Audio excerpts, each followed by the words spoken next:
Possivelmente também por serem escolhidos pelo francês. Exatamente, também. Teve uma causa dominante, né, que sobressaiu e teve disputa de quase tempo Haiti, né? Na realidade deles, de acordo com a realidade deles. Em relação às ditaduras do Papa Doc e do Baby Doc, que são as mais conhecidas e as mais 57 a 86. Isso. O Papa Doc, na verdade, ele era papai doutor, papaizinho doutor, como ele era chamado, ele era um médico humanitarista lá dentro.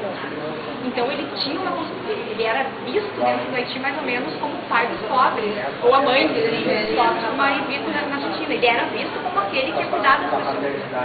Então a ditadura que ele implementou, ela também veio muito em razão disso. Existia uma legitimidade, entre aspas. Foi votado, se não me engano, foi uma eleição, ou ele subiu a partir do golpe? O primeiro presidente eleito do Haiti foi o Jean-Bertrand Aristide. Ah, foi o Aristide agora. Foi o Aristide. Teve algo parecido, que foi a aclamação do Baby Doc ali. Eu gostei muito mais dessa colocação. Eu acho que é bem isso mesmo.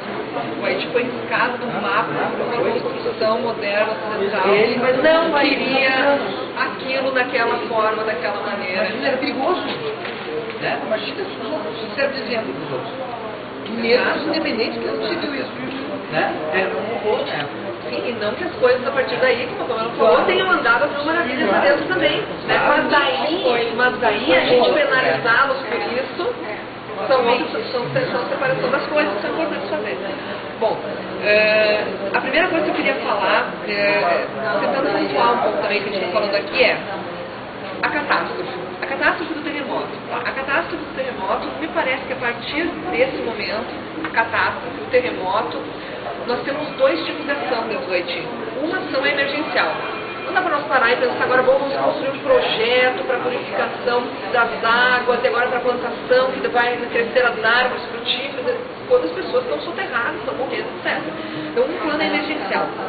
Nessa ajuda emergencial, a meu ver, o que seria mais importante agora seria a questão logística.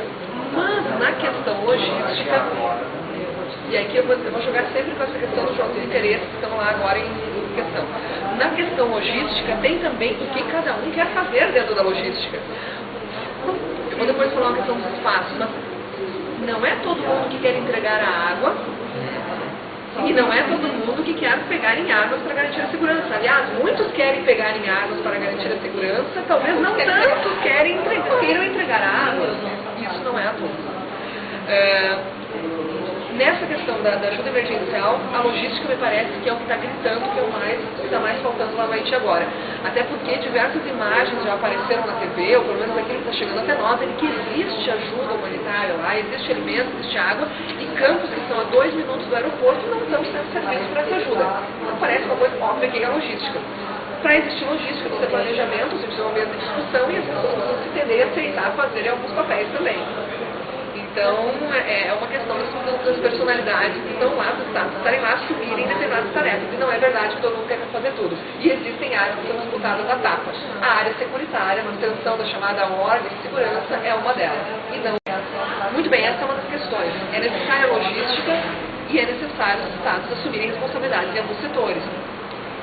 Claro que o mais disputado é o securitário, não é à toa, e depois eu vou falar um pouquinho mais sobre isso. Nós vamos levantar algumas regras. Muito bem, dentro dessa questão da ajuda emergencial, eu queria trazer um outro questionamento, outra coisa do debate, que tem relação com o que o Márcio colocou antes, que é em relação à importância de sepultar os mortos, enterrar as pessoas, a Pamela também falou. O médico deu um depoimento recentemente que sim, é importante enterrar os mortos e cuidar dos vivos, etc., mas esse processo também está sendo feito muito descoordenadamente. Está se enterrando muitos mortos em valas comuns e numa sociedade onde isso é preocupante de forma gravíssima. Porque os haitianos são muito espiritualizados, demais. Inclusive eles acreditam que se não for feito o ritual voduísta de enterro, aqueles mortos voltarão para assombrar os vivos. Então isso pode ser um peso que vai ser o elan da sociedade, aquilo vai ser carregado pela sociedade. Aquilo vai ser carregado como um karma social, exatamente. O cemitério é o grande centro. São melhores do que as casas. Tanto que nos processos de enterros haitianos, eles vão, a maioria deles, eles vivem melhor, não é eles vivem melhor, eles passam melhor quando estão no momento do enterro do que quando morreram a vida inteira. Nós vimos os carros fúnebres lá, são coisas que não existe paralelo. É uma coisa incrível. São fretados ônibus para acompanhar cerimônias fúnebres. Então, esse também é um problema. Esses relatos estão na... eu não sei como é um choro específico. Não é questão do bem bom, não é questão do bem bom morrer, é a cerimônia. É a cerimônia que é mais importante do que... E ela não é tabu como para nós. Eu não sei exatamente se chorar ou não chorar, mas o relato que a gente pode dar é esse, é de que no momento da morte, aí eles, se pode dizer isso, eles vivem a morte. Tu entende o que eu quero dizer com isso? Eles vivem a morte, eles sentem aquele momento não é algo que, bom, pontualmente aconteceu e pá, passou. Não, eles vivem todo o cerimonial da morte. Por quê? Porque a partir de então, é uma ideia muito recorrente da sociedade haitiana, aqueles mortos eles também têm um papel na vida dos vivos. E inclusive, se eu não cuidar bem dos mortos, eles voltarão. Então, cantam muito e fazem oferendas, enfim. Então, essa é uma questão também importante. Diferente da forma de receber. Por exemplo, como uma mãe ou um pai, a gente vai sentir muito mais do que eles. Mas eu não sei, Valsa, é a questão do quanto se sente. É a questão de como se interpreta aquele acontecimento. Eles interpretam como uma passagem. E essa passagem, ela pode ser bem feita, e isso cabe a mim, que estou vivo também, fazer, ou ela pode ser uma passagem que eu deixei passar contigo. E aí eu vou sofrer aquelas consequências de não ter dado o valor que aquele momento tinha. E isso faz assim fundamental para o momento. Sem dúvida, Carol. 2% da população fala assim, a gente pode discutir. É um momento em que nós vamos reconstruir, que jamais encontrar. E é pior ainda, jamais encontrar o seu morto. Não pode ficar marcado como um momento heróico de reconstrução, de reerguida, o povo se unindo, ou como a tragédia, dependendo da forma a comunidade ocidental que está lá, simplesmente não, tudo foi, a Bíblia está morto exatamente. E tudo isso vai confluir no que eu vou falar daqui a pouquinho, que vai entrar no segundo ponto. Então eu falei, para mim essa catástrofe tem dois momentos. O primeiro momento, que é a questão da ajuda emergencial. Dá para a gente pensar em projetos a longo prazo, quando eu tenho as pessoas ali precisando de assistência soterrada, etc., alimenta. Mas também não há sentido em nós estarmos lá se nós também não pensarmos a médio e longo prazo. Porque e aí, gente, eu acho que nós temos uma grande função. Porque, vejam bem, nenhum de nós aqui, pelo menos que eu tenho conhecimento, tem conhecimento em ajuda sanitária, essa ajuda médica, etc. E aí nós não temos muito o que fazer. Eu cheguei a pensar em ir pra lá, mas eu pensei, bom, eu vou piorar, eu vou dar trabalho, porque eles vão ter que me cuidar, mais alguma para comer, é uma pessoa que não vai poder tratar tanto doentes. Só que eu acho que nesse segundo ponto, no segundo momento, nós temos uma função fundamental, que é pensar a médio e longo prazo. E por que eu digo isso para vocês? Porque a preocupação da população brasileira e das outras populações que têm tropas lá também, ela é não é digna de chama, mas ela é pertinente. São brasileiros que estão lá, são uruguaios que estão lá, são chilenos que vão ficar lá até quando?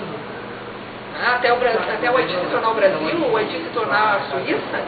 Não é essa a perspectiva de trabalho. Por isso que é importante pensar em médio e longo prazo também. Porque nós também não vamos só dar água e depois ir embora, que todo mundo já tem água, que todo mundo já bebeu, todo mundo bebeu, vai embora. Não é isso, nós temos que pensar em médio e longo prazo. E aí, para isso, precisamos de projetos. Muito bem.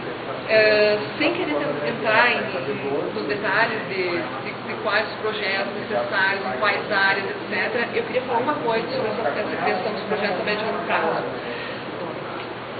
A cooperação internacional nesse aspecto vai ser fundamental. Sim, recursos internacionais. E aí tem uma ideia muito boa, que eu vi num debate na Globo News, um fundo único que tem que ser gerenciado, talvez pelas Nações Unidas, mas um fundo único. Esse dinheiro não pode estar depositado um pouco numa conta que o Brasil abre, um pouco numa conta que um outro país abre. Um fundo único, onde os recursos são depositados.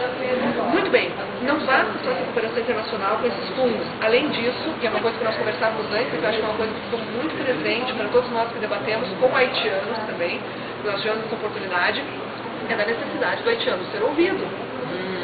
Porque, eventualmente, e aí, Marcelo, falando da adaptação das instituições, eventualmente uma instituição que para nós seja absolutamente importante e necessária, um banco, não é para eles. Ver essa questão do enterro, por exemplo, a nossa visão. Eventualmente, uma instituição que para nós seja fundamental, não é uma instituição fundamental para eles. Ou um campo que para nós seja fundamental, não é fundamental para eles. E aqui eu quero trazer um exemplo, porque eu trabalhei agora dentro de é claro que é um exemplo micro, mas é um exemplo. Eu trabalhei na minha monografia de graduação em Economia, dentro de um projeto que o Brasil, a Índia e a África do Sul implementaram na região do Carrefour Pay, que é uma favela de Porto Príncipe.